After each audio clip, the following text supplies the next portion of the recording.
Hi! Hello! Welcome do my Karthika life style channel. நம்ம இன்றைக்கி என்ன பார்க்க போகிறோம்னா, தயிர் சோறு எப்படி செய்கிறதுன்னு தான் பார்க்க போகிறோம். முக்கால்வாசி பேருக்கு தயிர் சோறு எப்படி செய்கிறதுன்னு தெரியும். ஒரு சில பிகினர்ஸ் இருப்பாங்க இல்லையா? அவங்களுக்காக தாங்க இந்த வீடியோ. மறக்காமல் சேவ் பண்ணி கண்டிப்பாக செஞ்சு பாருங்கள். உலையில அரிசியை போட்டு ஒரு பக்கம் சோறு வெந்துக்கிட்டு இருக்கு. அதுக்கப்புறம் நம்ம அந்த தாளிப்பு ரெடி பண்ணிடலாம்.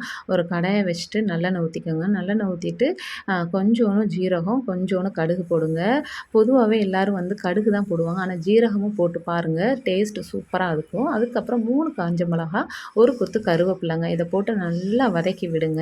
எண்ணெயிலேயே நல்லா வதங்கட்டும். அந்த ஜீரகமும் கடுகும் சேர்ந்து அந்த வாசனை இருக்குது பாருங்கள், அது சூப்பராக இருக்கும். டேஸ்ட்டுமே சூப்பராக இருக்கும். அதுக்கப்புறம் நல்லா தாளித்த பிறகு நம்ம தயிர் எடுத்து வச்சுருக்கோம் இல்லையா, அதில் இந்த தாளிப்பை ஊற்றிடுங்க. ஊற்றிட்டு தேவையான அளவுக்கு உப்பு போட்டுக்கோங்க. போட்டு நல்லா கிண்டி விடுங்க.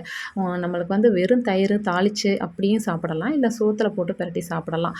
பொதுவாக வந்து தயிர் சோறுங்கிறது யாருக்கு தான் பிடிக்காது. ஸோ எனக்கும் ரொம்ப பிடிக்கும். என்னுடைய ஸ்கூல் டைமு, நான் ஒர்க் பண்ணுற டைம்லலாம் நான் இது தாங்க மோஸ்ட்லி கொண்டு போவேன்.